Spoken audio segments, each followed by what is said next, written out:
አቶ ሀካን ደረጃውን በፍጥነት እየሮጠ ወጣ። ከዛም ቶሎ ብሎ ወደ ክፍሉ ገባና ካዝናውን መክፈት ጀመረ። ሚስጥራዊ ቁጥር ሰጥቶ ካዝናውን ሲከፍተው ካዝና ውስጥ አንዲት ትንሽዬ ሳጥን አወጣና ሲከፍታት ውስጡ የአንገት ሐብል ነበረች። ሁለት የአንገት ሐብል ከቴዎማን የነጠቀውና ካዝና ውስጥ ያለው ተመሳሳይ የአንገት ሐብል። ሀካን ደነገጠ። ቀጥ ብሎ ቆመና አልሞተም አልሞተም አለ። ከዛ ሚስቱ ውጭ ላይ ሙዚቃ እያስዳመጠች ነው። ምንም የሆነውን ነገር አታውቅም። ልጇ በስቃይ ሳጥን ውስጥ ገብቷል። እሷ ግን ኤርፎን ስልኳ ጆሯ ላይ አድርጋ እያዳመጠች ነው። አየር እየተቀበለች ነው። አራስ ቤት ውስጥ ገብቷል። ቤቱ ጨለማ ውጦታል። ወደ ሌላ ክፍል ሊሄድ ሲል ድንገት የሆነ ነገር ሳበው። ከታችኛው ቤት ከታች ከምድር ቤት ድምፅ ይሰማል። የለቅሶ የስቅታ ድምፅ። ቀስ እያለ አራስ ደረጃውን መውረድ ጀመረ። አዎ እየወረደ ነው። ድምፁ እየበረታ ሄደ። አራስ ቶሎ ብሎ እየተጠጋ ድምፁ ወደሚመጣበት አቅጣጫ በፍጥነት ተጓዘ። ትንሽዬ ቁም ሳጥን ተዘግታለች። ከውስጥ ድምፅ አለ። አራስ ቶሎ ብሎ ቁም ሳጥኑን ከፈተው። ቁም ሳጥኑን ሲከፍተው ሁለቱም እኩል ያኛው ከቁም ሳጥን ውስጥ እርግፍ ብሎ ወድቆ አራስ ላይ አፈጠጠ። አራስ ደግሞ እሱ ላይ አፈጠጠ። ቴዎማን ነበረ። ቴዎማን ለምን እንኳን እንደመጣ ዘንግቶት ማን ነው ይሄንን ያደረገብህ? ለምንስ ነው እንዲህንን የሚያደርጉብህ? ብሎ ጮኸ። በዚህ መሃል ሀካን ከኋላ መጣ። አራስ አለው። አቤት፣ ለምን መጣህ ቤቴ? በዚህ መሃል አራስ ቴዎማን ሹልክ ብሎ በሁለቱ መካከል አምልጦ ደረጃውን በፍጥነት ሮጦ ወጣ። አራስ ደግሞ እዚህ ቤት የኔ የሆነ ንብረት አለ። ሀካን የበለጠ ደነገጠ። አፈጠጠ ወደሱ። ምንም ድምፅ አላሰማም። ይሄ ነው ብሎ ድንገት ሞቱን እጁን ዘረጋ። እጁ ላይ የአንገት ሐብል ነበር፣ ደሚር የሚል ተቀበለውና ሊወጣ ሲል እኔ አደርስሃለሁ ብሎ ሀካን ይዞት ወጣ። ሀካንና አራስ ወደ እየሄዱ ነው፣ እየተጓዙ ነው። አራስ ደጋግሞ ቀለበቱን ያያል። ልክ ወንድሙን ያገኘ ይመስል አጠገቡ እየነካካ ያዋል። ሀካን ደግሞ ደንዝዟል። ወንድሙ አሁን ነገሩ ሁሉ ተቀያይሯል። ቴዎማን የአራስ ወንድም ሊሆን ይችላል። ስለዚህ ሀካን በጣም ደንግጧል። አሁን እየነዳ ያለ ድንገት ባህር አካባቢ ላይ ዳገቱ ላይ መኪናውን አቆመ። ከዛም አራስ ተከትሎት ወረደ። ምን ሆነህ ነው እዚህ ጋር ያቆምከው? አለው። ዝም አለ። ቀስ ብሎ ድምፁን ሳያሰማ አሁን ሁሉንም ነገር ልጨርስ ይገባኛል አለ። አራስ ተጠጋው ከጀርባው። ከዛ አቶ ሀካን ዞር ብሎ አራስን እያየ ከልጄ ምን እንደምትፈልገው አለው። እኔ ነኝ ወይስ አለ እንደገና አራስ በድንጋጤ። አዎ ከልጄ ምን እንደምትፈልገው? እሱ ነው እንጂ እኔን የሚፈልገኝ። እባክህ እኔ አንድ ነገር ነው የምፈልገው። እንደምትፈልገው ልጅህ እባክህ ከእኔ እንዲርቅ ነው የምፈልገው። እኔ ወይም እርሱ በተገናኘን ቁጥር በጣም እየተጎዳዳን ነው። ስለዚህ እርሱ ከእኔ እንዲርቅ እፈልጋለሁ። ይሄው ነው በቃ አለው። ታዲያ ከዚህ በለጠ ሌላ ምን ሊሆን ይችላል? ብዙ ነገር ነው ያደረገኝ።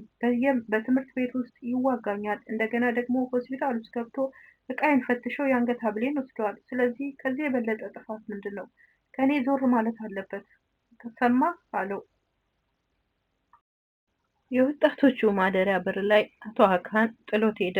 ግን ሄዶ አልሄደም፣ ይከታተለው ነበር በአይኑ ከኋላ። አራስ ቀስ እያለ ዞር ብሎ ተመለከተው። አሁንም ሰውየው ቆሞ እየተመለከተው ነው። አራስ ግራ በመጋባት ስሜት አየውና ዝም ብሎ ወደ ውስጥ ገባ። ወደ ውስጥ እየገባ እያለ ስልኳ ጮኸች።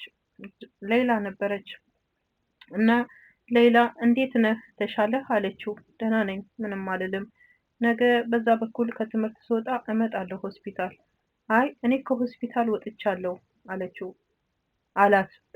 ከሆስፒታል እንዴ? ለምን ወጣ? በቃ ሰለቸኝ ወጣሁ አለ።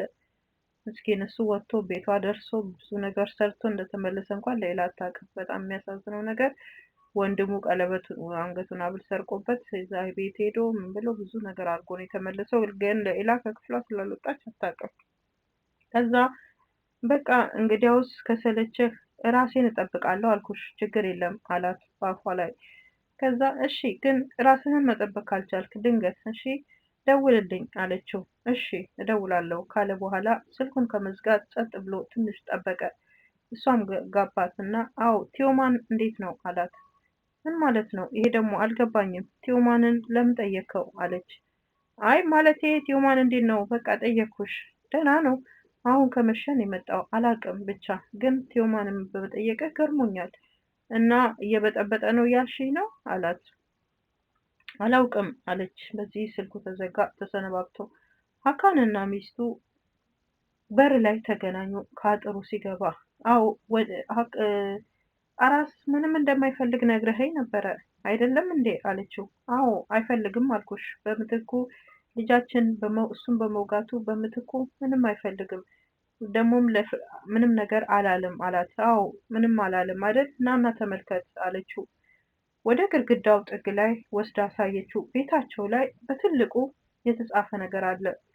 አየህ ምንም እንደማይፈልግ ነግረኸኝ ነበር። እሱ ግን እዚህ ጋር ስራውን ሰርቶ ነው የሄደው። ወይም ደግሞ ከሱ ብጤዎች አንዶቹ እዚህ ጋር ይሄንን አድርገዋል። ምንድን ነው ብሎ ወደ ግድግዳው ተጠጋ። በትልቁ ገዳዮች የሚል ጽሑፍ ነበረ።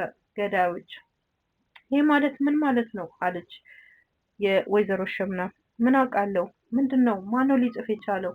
እኔ አላውቅም። ከበስተጀርባው ሌላ ነገር አለው ወይስ ምን ማለት ነው? ያልገባኝ ነገር አለ አለችው ሚስቱ።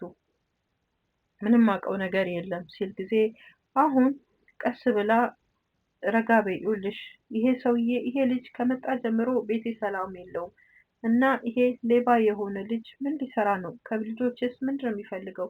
አልገባኝም እና በጣም የሚያስቸግር ነገር ነው አለችው። ተረጋጊ። ከኛ ምንም አይፈልግም። ከልጆችሽም ምንም የሚፈልገው ነገር የለም። ስለዚህ እባክሽ ተረጋጊ።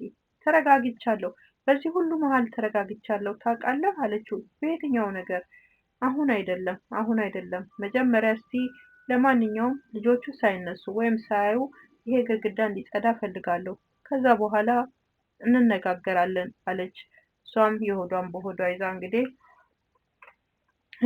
ኬስ ውስጥ ያገኘችው የእርግዝና መለኪያ ማወቂያ መሳሪያ ስላለ ልትናገር ፈልጋ ነበር፣ ግን አልተናገረችም። ተገታ ቆመችና ከዛ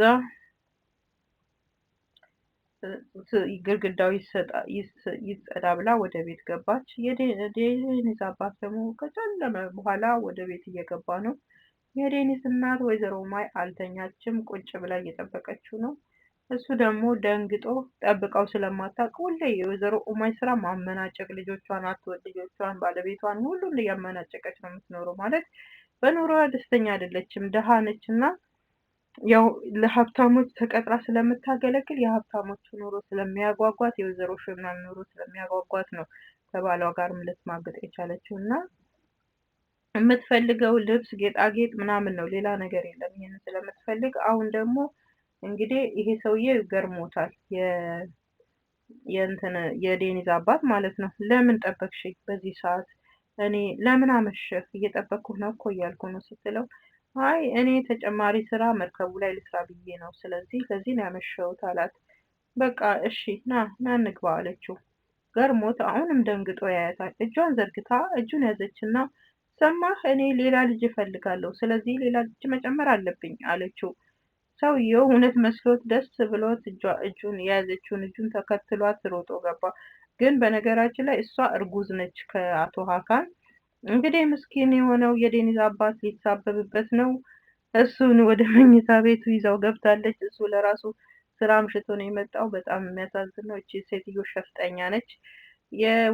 የአቶ ሀካንም ቢስት በጣም ኃይለኛ ነች እና አሁን ወይዘሮ ሸምናም ደግሞ ክፍሏ ገብታ ግድግዳው ይጸዳ ካለች በኋላ ወደ ክፍሏ ገብታ ክፍሏ ቁጭ እንዳለች ኮስሞቲክ አውጥታ የሆነ ነገር ልታረግ ስትል የኮስሞቲክ እንትኑ ተገለበጠ።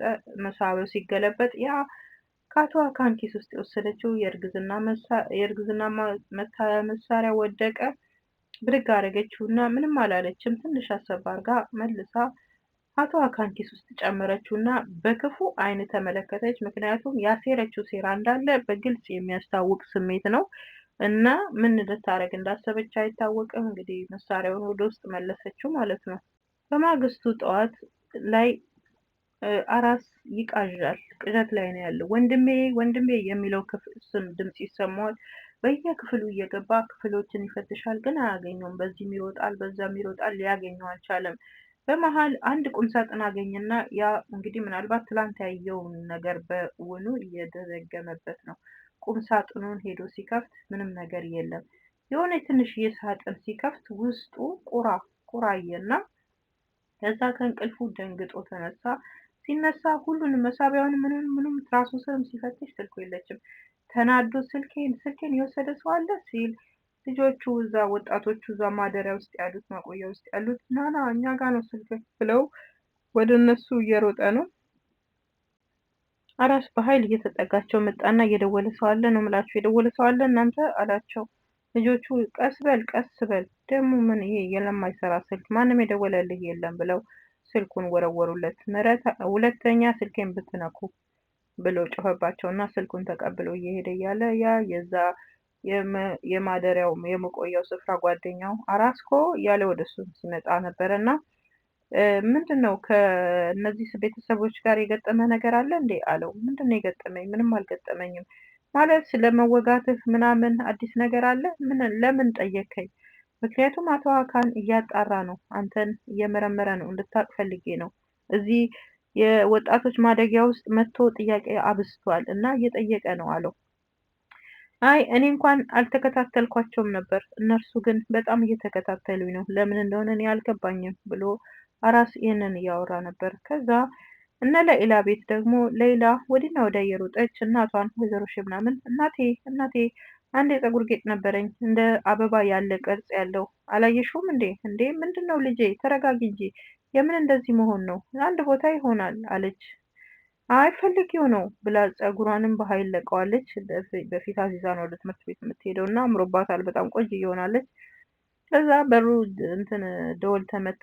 ወይዘሮ ሸብናን በሩን ስትከፍት የሌላ ጓደኛ ነበረች። የሌላ ጓደኛ ደግሞ እንደ ልማዷ የወይዘሮ ምናምን የተወደድሽ ንግስት ምናምን እያለች እያቆለማመጠቻት ነው። ሴትዮዋ ያን ከበር ነገር ትወዳለች። ከበር እና አለባበሷን በጣም የሆነ ቄንጠኛ ነገር ነው። ብቻ ብዙም አያምርም ግን እና ምክንያቱም ገላዋ ይታያል። አብዛኛው ልብሶቿ ገላዋን ታሳያለች፣ ለምን እንደሆነ ባይታወቅም። እና ከእሷ የበለጠ የልጅቷ የእሷ ልጅ የሌላ አለባበስ በጣም ያምራል። ቆንጅዬ ልጅ ነች እና ወጣት ነች፣ ትንሽዬ ነች እና እቺ ሴትዮዋት ግን ምንም በቃ እንደዚህ ነው ነገሩ። ግን ለማንኛውም ወደ ትረካው ስንቀጥል አቆለማመጠቻት። ንግስቷ የዚህ ቤት ንግስት ምናምን እያለች ሞጋገሰቻት። ከዛ ይኸውልሽ ቁርስ ተዘጋጅቷል፣ ስለዚህ ቁርሳችሁን ሳትበሉ እንዳትሄዱ ብላ ወደ ሌላ ክፍል ሄደች። እሷም ደግሞ እየሮጠች ወደ ለኢላ ሄደች። እንዴ ለኢሎሽ ምንድነው ዛሬ በጣም ተለይተሻል፣ በጣም ብዙ ኢነርጂ አለሽ። አዎ አለችና ተመታ ባንገቷ ተጠመጠመችባት። እንዴ ምንድነው አልገባኝም። አይ በቃ እንደዚህ ሆኖ አይ አንድ ነገርማ አለ፣ አራስ የአራስ ነገር ሳይሆን አይቀርም እያለች እየሮጠች እየሳቀች ነው ሊናወደ። ከዛ በኋላ ኦኬ ዛሬ ሆስፒታል ትሄጃለሽ፣ ምናልባት ለዛ ይሆናል፣ ፀጉርሽንም ለቀሽዋል። አረ እኔ ሆስፒታል አልሄድም። ለምንድን ነው የሚሄደው? አራስ ትምህርት ቤት ይመጣል ዛሬ። እንዴት ሆኖ?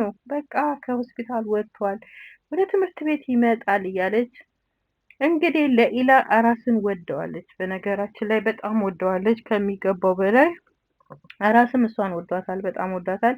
በመሀል ደግሞ ዴኒዝ አለች። ዴኒዝ ደግሞ አራስን ትወደዋለች። የደሃ ልጅ ነች፣ እሱም ደሃ ነው።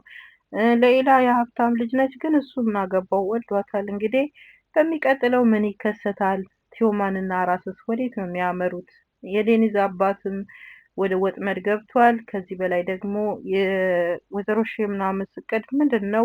ሁሉንም በሚቀጥለው ክፍላችን እንመለከተዋለን። ለዛሬ አብራችሁን ስለነበራችሁ እናመሰግናለን። ላይክ፣ ሼር፣ ሰብስክራይብ በማድረግ እንዲሁም ደግሞ የደውል ምልክቷን በመጫን ቀጣዩ ክፍል ሲለቀቅ እንዲደርሳችሁ ከኛ ጋር አጋርነታችሁን ምንጊዜም እንዳትለዩ። እኛም ደግሞ ደስ እያለን ምርጥ ድራማዎችን በዚህ እናቀርብላችኋለን። ሰላም ጤና ይስጥልኝ።